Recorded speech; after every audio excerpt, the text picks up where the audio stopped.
Welcome to the Zono Sports Show, where you know Zonos. Now, obviously, it's Kentucky Derby week in my city, in Louisville. The Run for the Roses, 143rd. However, the big story of the week, it's not horse racing, it's Major League Baseball and what's going on between Boston and Baltimore. Yes, the Orioles and the Red Sox. What's the deal with the Field of Dreams? Baltimore and Boston, they've been in this beanbag contest the past few days. You had Chris Sale throw the pitch behind the batter the other day. And then you had Kevin Gausman last night get ejected for a 77-mile-an-hour curveball. There's more drama in this series than Amari paternity tests. Started with Adam Jones with the racist heckling that he experienced early in the week at the stadium. There were fans who threw peanuts at him, and the fan got ejected, actually, which I'm glad that happened because there's no room for this in baseball. They've got to govern people who come to a game and think they can say and verbalize whatever comes to their mind, whether or not it's socially acceptable, inappropriate. You can't come to a ballpark, any arena, any baseball field, any basketball, football arena, and feel as though you can verbally assault an individual and use things as egregious as such as the N word many terms that might be used against minority players. So, Rob Manfred, I call you to make sure that this does not happen in any more ballparks. If you're going to talk about a guy, you can call him an effing bum, but direct it towards his play. Don't degrade a person because of the color of their skin. Adam Jones, sorry you had to deal with that. Now, after that incident, you had Manny Machado slide into Dustin Pedroia, which popped this whole fiasco off of throwing pitches and hitting batters in this series. Chris Well, as I said, had the warning pitch, and he didn't get ejected for that. Then you had Kevin Gausman, who got ejected for the 77-mile-an-hour curveball.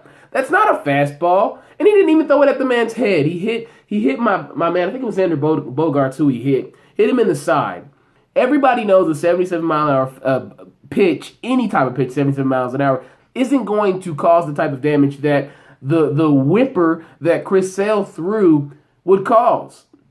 So write some rules down, Rob Manfred, because people say in baseball, oh, there's this unwritten rule. You hit our guy, we'll hit your guy. Well, Rob Manfred, you got to get this under control. I call you to the carpet on this one. I know you gave a stern talking to Baltimore and Boston, but obviously the talk didn't work. So maybe some fines on the managers, because what are they there for? They're there to manage their players. So obviously, Buck Showalter and John Farrell both have lack of institutional control. So how about we find them and then make some rules that aren't written that says, hey, if you hit a pitcher, if you hit a batter, you are permanently for that day, for that game, ejected. And I'm going to fine your manager as well, and I'm fining you. So I like that notion and that idea. Now, moving right along, Aaron Judge for the Yankees has a league-leading 14 home runs. He's balling out. This guy is the type of hitter that the Yankees need. Now, we saw the rush at the end of the season with Gary Sanchez. He's another young, good player that the Yankees currently have. But Joe Girardi, he came out and says that he smells like Jeter all over that dugout. Now, I don't like the Jeter comparisons with everybody because people like to compare Jeter because of the type of guy he was on and off the field. He was so smooth with the ladies but kept it low. And then on the field, he was their captain, the guy who could gun you down at first base and catch you on the second base. Derek Jeter in itself is a figure that is hard to eclipse. So let's be easy on those comparisons and let a guy complete a few seasons before we just give them the title of, oh, he's the next Derek Jeter. Aaron Judge, congrats though. You balling, man.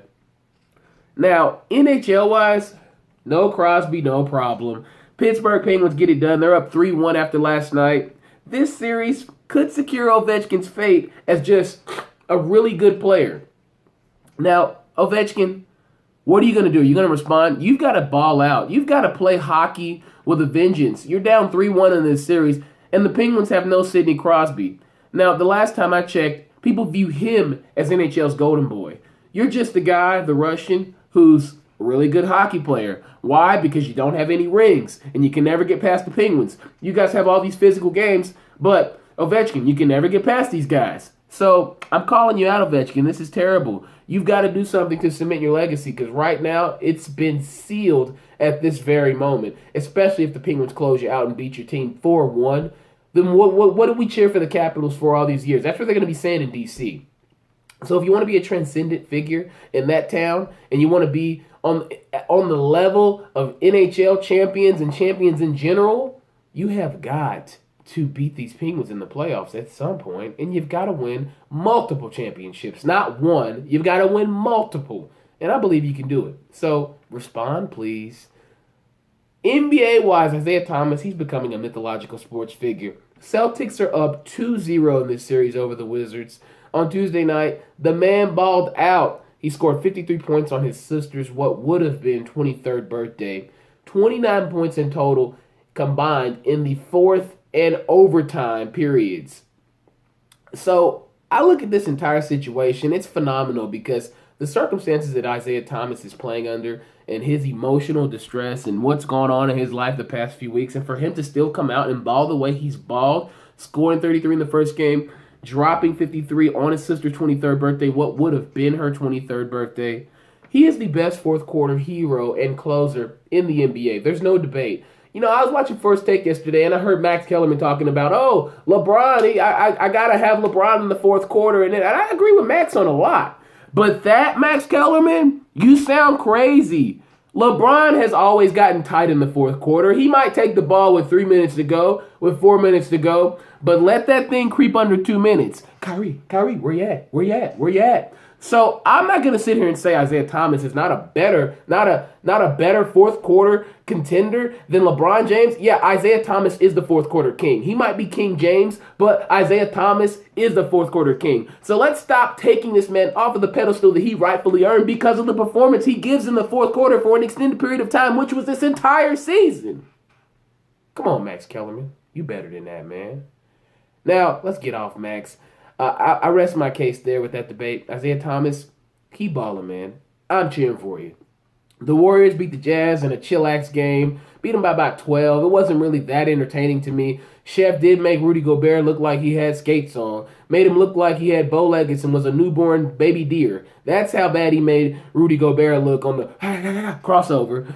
Maybe in Utah, the nightlife will get to him. How about that? I don't know, Utah. You might have a shot.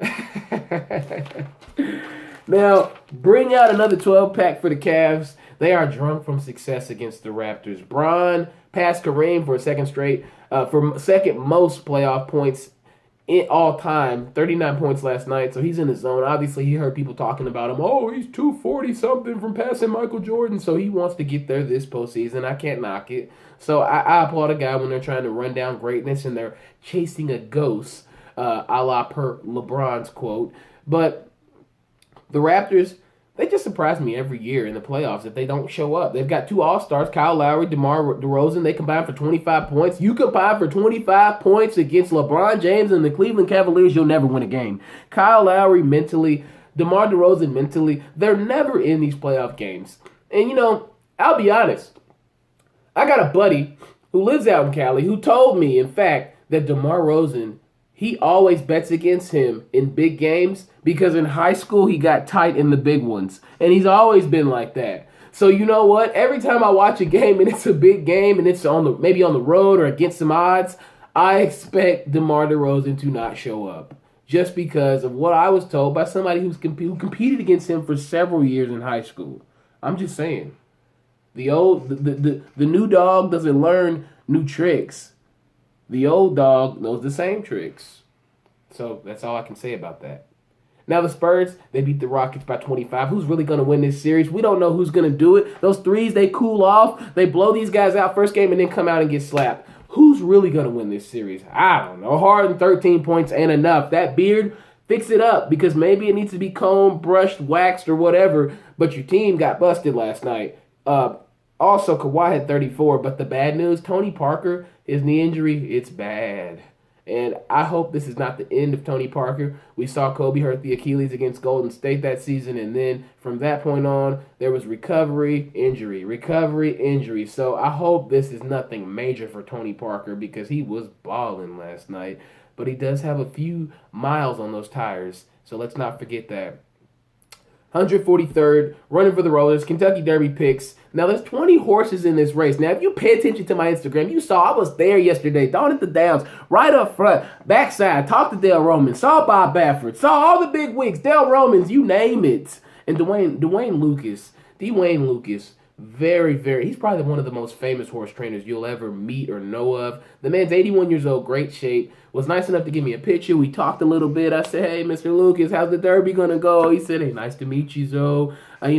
We got good horses. We got some good things going." So I am really hoping that he does well because he was so nice to me. I also saw Scott Davenport, Bellarmine head coach. He was friendly as well. Told him that I saw their tournament game when I was in Myrtle Beach, and I was salty they lost, but go Knights, city team. Now, Classic Empire for the Derby, he's an early favorite.